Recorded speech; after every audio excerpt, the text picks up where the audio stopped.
Stephen McClurg, CEO of Canary Capital, thinks that spot XRP goods could bring in $3 billion in the first day or 24 hours. Using Jake Claver's idea about XRP's market cap multiple, what could the price of XRP be on the first day if everything goes as planned? I'm going to explain all of this and a lot more. We'll also look at this. This has already happened with Bitcoin and Ethereum, right? What happened to them? Before the spot Bitcoin ETFs, what was the market cap multiplier? What was it after you added them? That's why I brought it up. I think it's interesting to talk about here and see how all of this fits together. This is the video. Come on, Paul Barron and Stephen McClurg. Let's play. That's about $3.2 billion in the first $3 billion in one day then. So you think that the fact that an ETF could see more than $5 billion in XRP in a month is not being mentioned enough? I believe it is, yes. I believe that is a very safe bet, and I agree with that. For example, when I worked for another company and we started Bitcoin futures, over $1 billion came in on the first day, making it one of the 10 biggest investments of all time. Yes, at 100 million, the second Bitcoin futures ETF to start was still about 14th most valuable of all time. That's all for day one. So if you think what Bitcoin futures did was good, which I don't, it wouldn't surprise me if XRP did better. Obviously, it won't be as popular as Bitcoin, but if it did $1 billion in one day, I think XRP would do $2 or $3 billion in one day. That's interesting. And the way futures have done has been pretty important for XRP. If that's any indication, that could be very big. There is a lot of talk about how quickly CME futures for XRP rose to $1 billion. I think faster than any other crypto asset. This is August 31st, so let me hear it and play it. This happened about 30 or 32 days ago. Jake Claver talks about XRP's market cap multiple. I'll play it for you. We'll talk about the facts after that. I keep hearing good things about this XRP boost. Is that really true? Also, do you have an example? Here is the piece about that. Most people look at the overall supply of XRP, but the real supply and demand dynamics will be based on the amount of XRP that is available. You're getting that multiplier, but there may not be 2 billion XRP left on platforms. More likely, there will be less than that. If you count retail, there are less than 2 billion on exchanges. We need to remember these numbers and what they plan to sell or leave. When the price of XRP reached $10, $20, $50, or $100, many people would sell their holdings. You might be able to get another billion to float on the markets. It looks like retail doesn't hold more than 1.2 to 2 billion XRP based on those kinds of numbers and what's available on the platforms. From my point of view, Digital Wealth Partners is currently managing about 200 million of that. This means that, based on my figures, about 1/8 of retail XRP is currently held by Digital Wealth Partners. The reason there is a multiplier effect is because of that. Let's say you only had 2 billion out of 100 billion, then you'd be that 50 times that Zach Rector talks about. The total supply is different from the available quantity.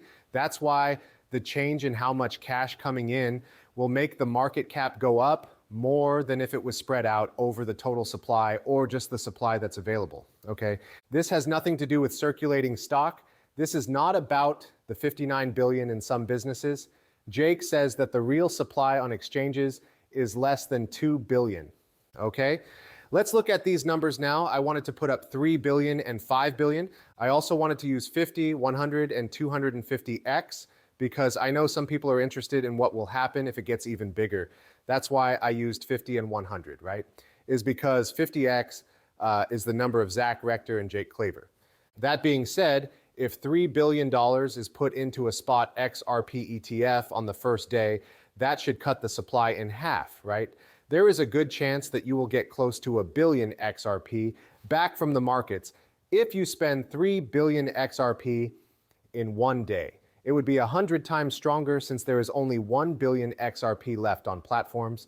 And if even less was on exchanges, let's say there were only 500 million, you'd be closer to this 250. That's the reason I chose these numbers. I hope that makes sense. Here is 3 billion. This is 5 billion. These are the prices. Okay. You can see that $300 million multiplied by 100 would equal $100 in XRP. I do mean to show you something, right? Because this has happened before. And when I hear all of this, a lot of things come to mind. I'm just going to tell you the truth.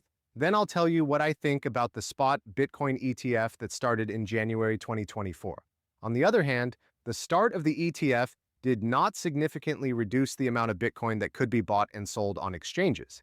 In fact, balances went up right before the big loss of GBTC because institutional players deposited Bitcoin to custody partners to prepare for it. This was in contrast to the early weeks when most of the money came in through ETFs. Estimates of market cap factors before the ETF are not all the same.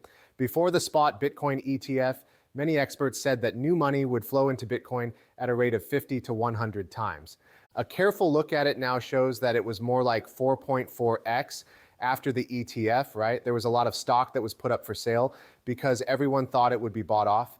From Jake's idea, it looks like retail only has about 2 billion XRP, right? It could be less than that. And 200 million of that is held by digital wealth partners. Okay, that means the 50 or 57 billion other XRP that institutions already have. Why would institutions handle this differently for XRP than they did for Bitcoin and Ethereum? If they wanted to sell XRP, wouldn't they fill the market with it? This is what's going through my mind right now if this turns out the way Jake thinks it will. I get that. I get it. We want to be happy about these numbers, but there are some red flags that make me think, hold on a second, there's something wrong. Fast-moving red lights are going off behind my back. Also, I want you to know about these red lights. All of this sounds great, but will things really turn out the way Zach and Jake think they will? Now, I do believe there will be a market cap increase, but I only think it will happen when there's a lot of exchange in the token, right? That will make some of this fair. Are we going to get a 500x or 200x jump? How long is that going to stay? Yes? It won't last long if it goes the way Bitcoin did. Not at all long. In any case, I just wanted to show you that. Let's keep going and see if that ring works. This is Brad Garland's house where he is being interviewed. This caught my attention. This was shared today on Digital Perspective. Not only does this sound like an old video, but it's about a Federal Reserve coin. For example, how could the US make a digital dollar now if they wanted to? Yes, because they passed a law against CBDCs, which means the Federal Reserve can't start a CBDC, which means the US government could do what if they wanted to go this route. This would have to be a private company that they all trusted, as well as one that other countries and groups trusted. This is because the dollar is still used for a lot of trade around the world. What do you think about Ripple building a platform that could one day replace XRP with a Federal Reserve coin? Or how about we think about the XRP system as an open source technology? For the clients we work with, we think about how to make it really useful. We also think about how to make it bigger and how to be a part of the open source community in a way that lets other types of customers use it, like central banks. Yes, one day they might be able to use parts of what they make to make it work better. Yes, and that is in the end the foundation.